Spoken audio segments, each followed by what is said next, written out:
The Jimny has done another rear wheel bearing. I'm going to show you guys how to replace the rear wheel bearing in the bush. So these are the tools you're going to need. You're going to need some bullnose pliers, cutters. You'll need a ratchet with a 12mm and 10mm socket, a hammer, 10mm spanner, a nice big chisel, seal pick for the seal, angle grinder with some cutting and grinding discs, and this bit of tube here, which you can get from Bunnings. I've cut that to 800mm long. It's 32mm outer diameter. I think it's just a scaffolding tube. That was $40, I think. Parts, because this is ABS, we're going to need this retainer.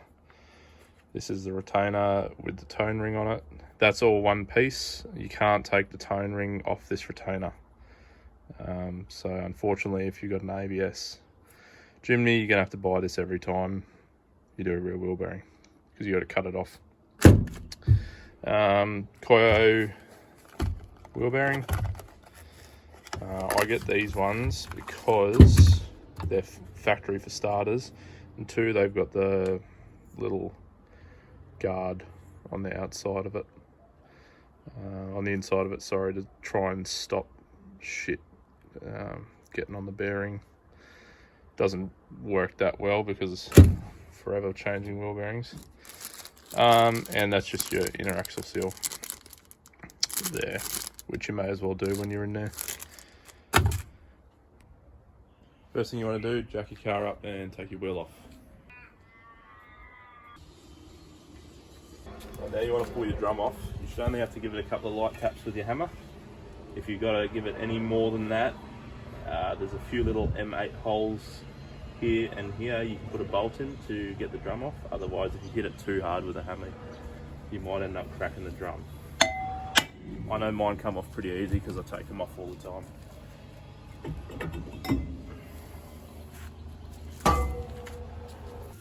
So back here, we've got to pull off the brake line. Now before you pull off this brake line, you need to clamp this rubber line here. Otherwise your brake fluid will gravity bleed straight out of your brake line and it'll be all over the floor. I've got a braided line. I block mine off a little bit differently. I'll show you how to do it with a braided line. But yeah, after that, pull off the ABS sensor. It's only a 10mm bolt. This handbrake cable, we'll get to that a little bit later. And these 4 nuts that are holding the backing plate and the axle into the diff housing.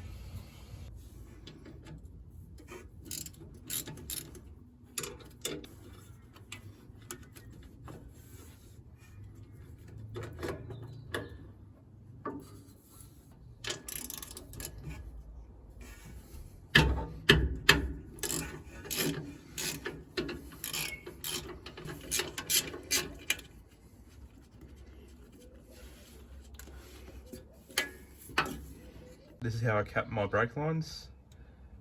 It's just the same as that, the rubber cap for the nipple on the wheel cylinder.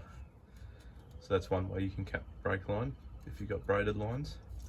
But the normal way would just be getting a brake hose clamp and clamping that rubber hose over there. We've now got to disassemble the brake linings because the handbrake cable comes through there and is connected to this lining under here somewhere. Now to do that, we need to disengage this spring, that spring, and this spring.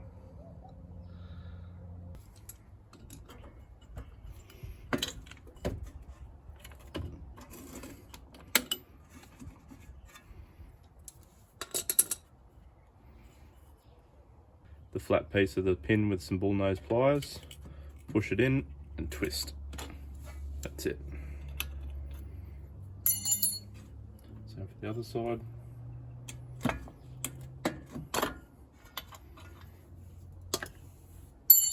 And these pins just come out the back.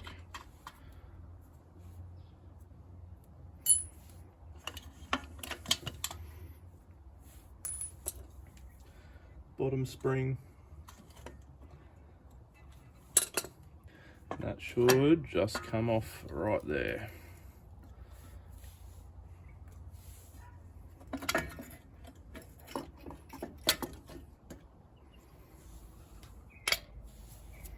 Now to get the handbrake cable off this shoe, got to unravel it from behind the hub first, pull it out, use some cutters to pull the spring back, put a tiny bit of pressure on the cable itself because you don't want to cut it, and then you just pull it out like that. Simple as that. Now to get the actual handbrake cable out can be a bit of a prick. It's got little prongs there. It's got 3 of them that hold it into the backing plate. So you got to disengage or push them in, 3 of them at the same time, and then just pulls out the back.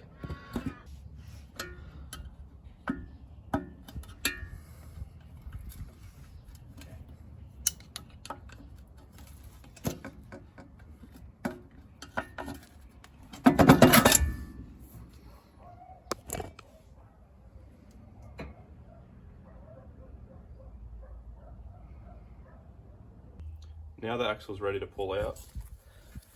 These can be really tight sometimes. Mine actually does come out by hand, just by yanking it. I'll show you how to get one out if it's really tight. Bolt your wheel back up.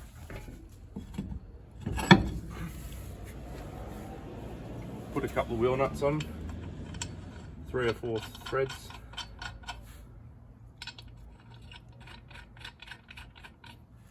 And then just yank back on your tyre and let your tyre and wheel be the slide hammer.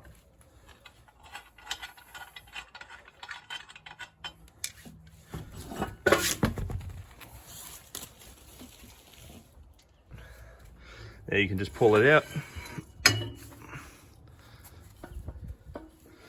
Just put it on a rag or something.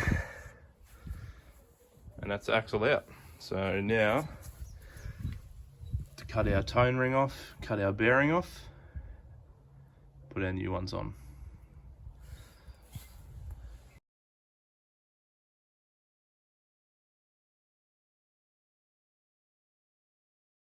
So now we cut the bearing retainer off.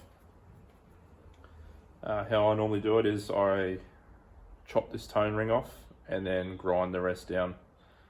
You can cut it across like that with a cutting disc, but you're more likely to nick the axle that way. This way is takes a bit longer, but it's a bit safer.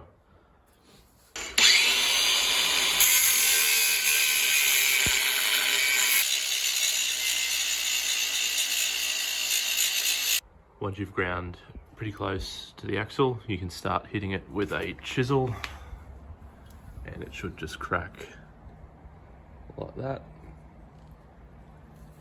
And making sure when you're hitting it to support underneath here, because you don't want to bend your shaft when you're smacking it with a hammer. And you should just be able to slide that off. And bearings next.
most important part of this job is to make sure this backing plate goes on the axle first.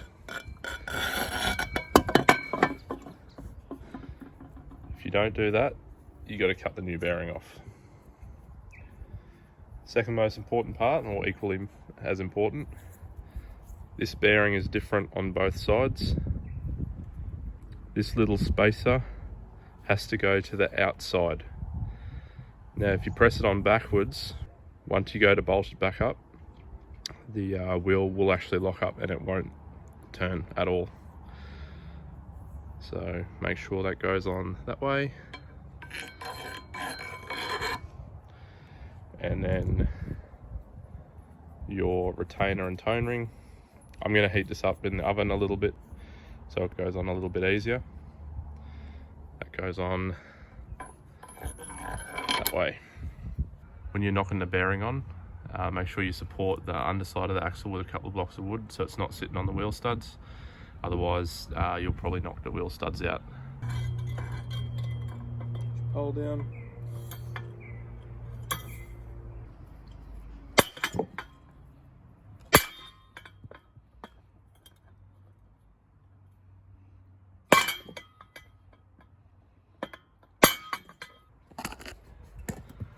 Make sure that bearing's seated all the way down to the end of that axle shaft.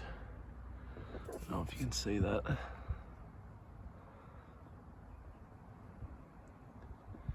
And that's the bearing done. Easy as that.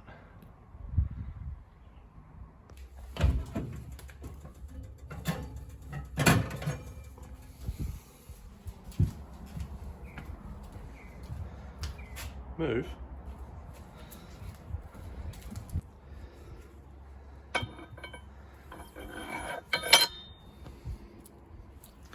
Now before it cools down, we want to knock that on pretty quick.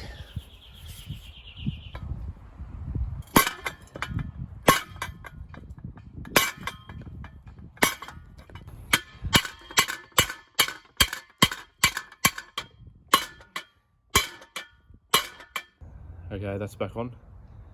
Definitely buy a bigger hammer than a broken ball peen. That was a workout. Get yourself a gimpy or a sledgehammer at least.